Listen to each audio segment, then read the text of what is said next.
Good day, children.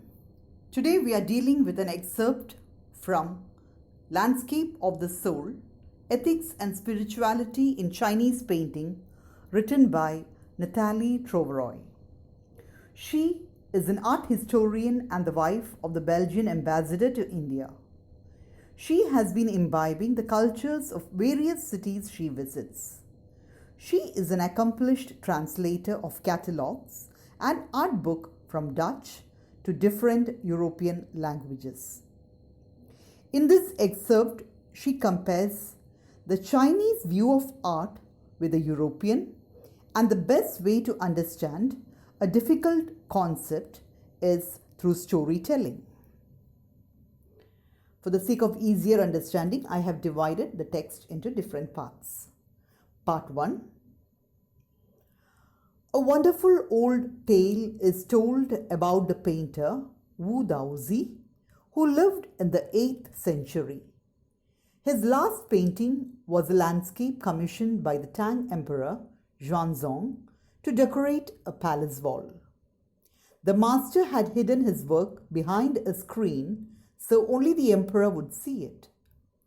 For a long while, the emperor admired the wonderful scene, discovering forests, high mountains, waterfalls, clouds floating in an immense sky, men on hilly paths, birds in flight. "Look, sire," said the painter, "in this cave at the foot of the mountain dwells a spirit." The painter clapped his hands and the entrance to the cave opened.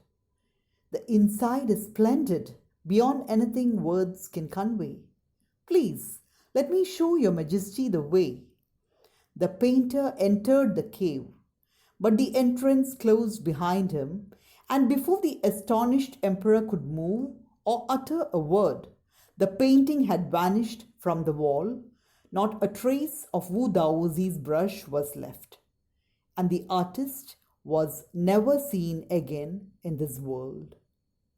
Such stories played an important part in China's classical education. The books of Confucius and Zhuangzi are full of them. They helped the master to guide his disciple in the right direction. Beyond the anecdote, they are deeply revealing of the spirit in which art was considered. So the excerpt begins with a narration of a tale about a reputed painter Wu Daozi who lived in the 8th century. His last painting was a landscape he drew for the Tang Emperor Xuanzong on the palace wall. The work was hidden behind a screen and could be viewed only by the emperor. The emperor, on viewing this piece of art, admired the external factors in the wonderful scene, wherein he located the forests, high mountains, waterfalls, floating clouds, birds, and men on hilly paths. The painter wanted the emperor to see beyond the external factors, but the emperor was incapable of doing so. And so the painter and the painting disappeared. This incident is just a story, one among many of the stories found in the books of the great Chinese philosophers Confucius and Zhuangzi. This story, like all other stories, have a definite purpose of simplifying an abstract thought. This particular story teaches us that Chinese paintings are based on imaginative, inner, or spiritual approach. A Chinese painter expects you to enter his mind and not borrow his eyes to view his work of art. Part 2. Contrast this story or another famous one about a painter who wouldn't draw the eye of a dragon he had painted for fear it would fly out of the painting, with an old story from my native Flanders that I find most representative of Western painting. In 15th century Antwerp, a master blacksmith called Quentin Metsys fell in love with a painter's daughter. The father would not accept a son-in-law in such a profession. Sir Quentin sneaked into the painter's studio and painted a fly on his latest panel with such delicate realism that the master tried to swat it away before he realized what had happened. Quentin was immediately admitted as an apprentice into his studio. He married his beloved and went on to become one of the most famous painters of his age. These two stories illustrate what each form of art is trying to achieve: a perfect illusionistic likeness in Europe, the essence of inner life and spirit in Asia.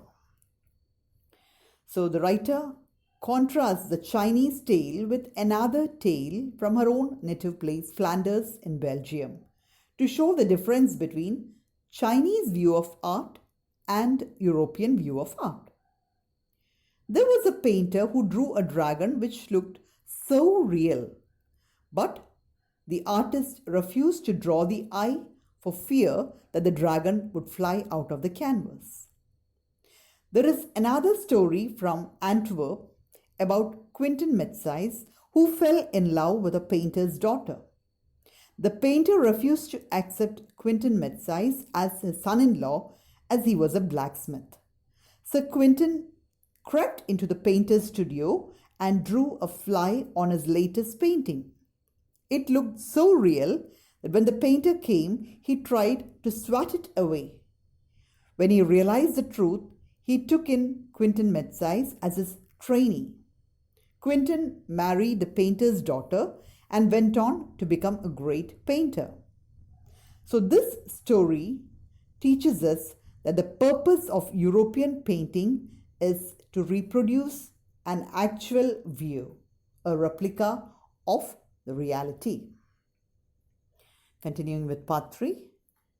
In the Chinese story, the emperor commissions a painting and appreciates its outer appearance. But the artist reveals to him the true meaning of his work. The emperor may rule over the territory he has conquered, but only the artist knows the way within. Let me show the way, the Tao, a word that means both the path or the method, and the mysterious works of the universe. The painting is gone, but the artist has reached his goal beyond any material appearance. In the Chinese story, the emperor commissions a painting and appreciates the work for its external appearance, but fails to capture the essence of the work, the soul of the landscape. The emperor may be the master of the land and the territory he has conquered, but only the painter knows the soul, the way within. The word Dao in Chinese means the way, the path into the mysteries of the universe. The painter had achieved enlightenment while the emperor hadn't. Part 4. A classical Chinese landscape is not meant to reproduce an actual view as would a Western figurative painting, whereas the European painter wants you to borrow his eyes and look at a particular landscape exactly as he saw it from a specific angle. The Chinese painter does not choose a single viewpoint. His landscape is not a real one, and you can enter it from any point, then travel in it. The artist creates a path for your eyes to travel up and down, then back again in a leisurely movement. This is even more true in the case of the horizontal scroll, in which the action of slowly opening one section of the painting, then rolling it up to move on to the other, adds a dimension of time which is unknown in any other form of painting. It also requires the active participation of the viewer, who decides at what pace he will travel through the painting. a participation which is physical as well as mental. The Chinese painter does not want you to borrow his eyes. He wants you to enter his mind. The landscape is an inner one, a spiritual and conceptual space. So here the writer further delves into a comparison between Chinese view of art and the European view of art. A Chinese painting is not a replica of reality, while a European painting is. European painter expects his viewer to borrow his eyes and view the painting from the same angle, while a Chinese painter does not choose a single viewpoint. His landscape is not figurative but abstract and can be viewed from any angle. The Chinese painter creates the path, but the viewer has to walk through the path. This is more true in the case of the horizontal scroll, in which the action of slowly opening the painting from one end and rolling it up from the other end adds an element of time not seen in any other form of painting. The role of the viewer is both physical and mental. You have to enter the painter's mind to see the landscape, which is abstract and spiritual and not material, thus achieving a state of enlightenment. Part 5. This concept is expressed as shanshui, literally mountain water, which used together represent the word landscape. More than two elements of an image, these represent two complementary poles, reflecting the Taoist view of the universe. The mountain is yang, reaching vertically towards heaven, stable, warm, and dry in the sun, while the water is yin, horizontal and resting on the earth, fluid, moist, and cool. The interaction of yin, the receptive, feminine aspect of universal energy, and its counterpart yang, active and masculine, is of course a fundamental notion of Taoism. What is often overlooked is an essential third element, the middle void, where the interaction takes place. This can be compared with the yogic practice of pranayama: breathe in, retain, breathe out. The suspension of breath is the void where meditation occurs. The middle void is essential. Nothing can happen without it. Hence, the importance of the white, unpainted space in Chinese landscape. This is also where man finds a fundamental rule. In that space between heaven and earth, he becomes the conduit of communication between both poles of the universe. His presence is essential, even if it is only suggested, far from being lost or oppressed by the lofty peaks. He is, in Francois Jean's wonderful expression, the eye of the landscape. So what does the landscape or mountain and water in Chinese painting represent? Here, the writer shares some inputs from Taoist view of universe. Shan Shui means mountain water and together refers to landscape. The two elements mountain and water complement each other. The mountain is yang and is vertically reaching towards heaven. It is stable, warm, and dry, while water is yin, lies horizontally, resting on earth, is fluid, moist, and cool. The fundamental notion of Taoism is the interaction of yin, the feminine energy, and yang, the masculine energy. In the painting, we see the landscape and we know what it represents. Now, Coming to the white unpainted space in the Chinese painting. Yin and yang, or mountain and water, is the middle void or the unpainted white space in Chinese painting. This can be compared with the yogic practice of meditation called pranayama, in which you inhale, hold your breath, and then exhale. The meditation happens when you're holding the breath, and the body reaps maximum benefit while you're holding the breath.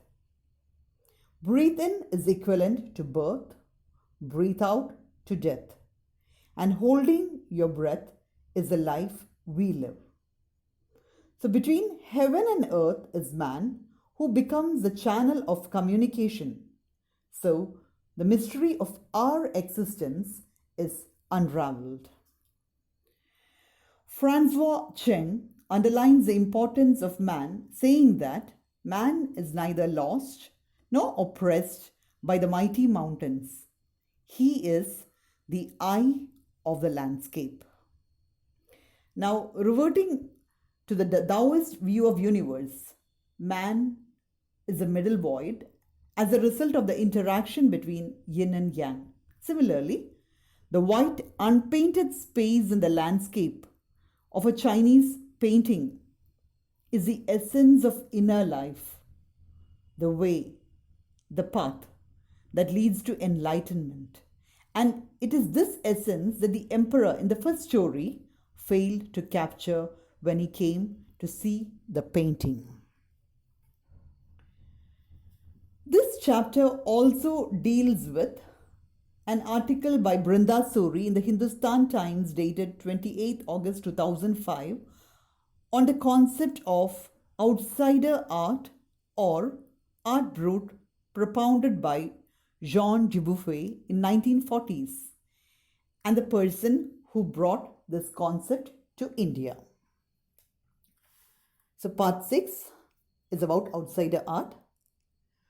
When French painter Jean Dubuffet mooted the concept of art brut in the 1940s, the art of the untrained visionary was of minority interest. From its almost veiled beginnings, outsider art has gradually become the fastest growing area of interest in contemporary art internationally. This genre is described as the art of those who have no right to be artists as they have received no formal training, yet show talent and artistic insight. Their works are a stimulating contrast to a lot of mainstream offerings. Around the time Dubuffet was propounding his concept in India, an untutored genius was creating paradise. Years ago, the little patch of jungle that he began clearing to make himself a garden, sculpted with stone and recycled material, is known to the world today as the Rock Garden at Chandigarh. So, only a few people were interested at the time in this art of the inexperienced creative thinker.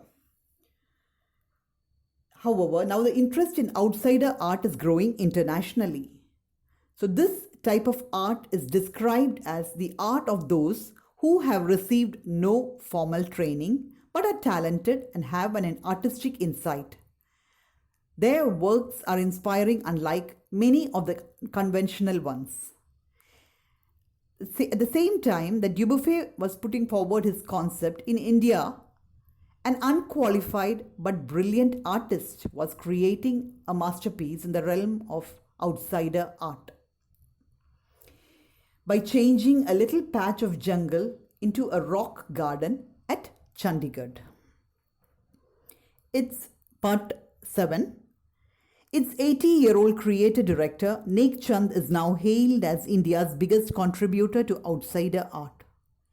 The 50th issue of Raw Vision, a UK-based magazine pioneer in outsider art publications, features Nek Chand and his rock garden sculpture Women by the Waterfall on its anniversary issue's cover. The notion of art brut or raw art was of works that were in their raw state as regards cultural and artistic influences.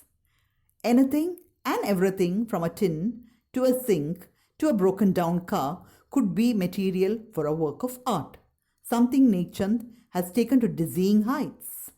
Recognizing his art as an outstanding testimony of the difference a single man can make when he lives his dream, the Swiss Commission for UNESCO will be honoring him by way of a European exposition of his works. The 5-month interactive show Realm of Nekchand, beginning October, will be held at leading museums in Switzerland, Belgium, France, and Italy. The biggest reward is walking through the garden and seeing people enjoy my creation, Nekchand says. So, the 80-year-old Nekchand, the creative director, is hailed as the biggest contributor of India to outsider art. The Raw Vision, a UK-based magazine that paved the way in outsider art publication, wrote about Nekchand and his rock garden sculpture, Women by the Waterfall. The view of art brut or raw art was of works that were in their unrefined state as regards cultural and artistic influences. Nekchand used everything from a tin to a sink to a broken down car to create his magnificent work of art. As an appreciation of his art, the Swiss Commission for UNESCO honored him by putting up an exhibition of his work. The 5-month interactive show Realm of Nekchand was held at leading museums in Switzerland, Belgium, France, and Italy. According to Nekchand, the greatest reward was seeing people enjoying his creation. So that brings us to the end of the chapter, Landscape of the Soul. Thank you, children.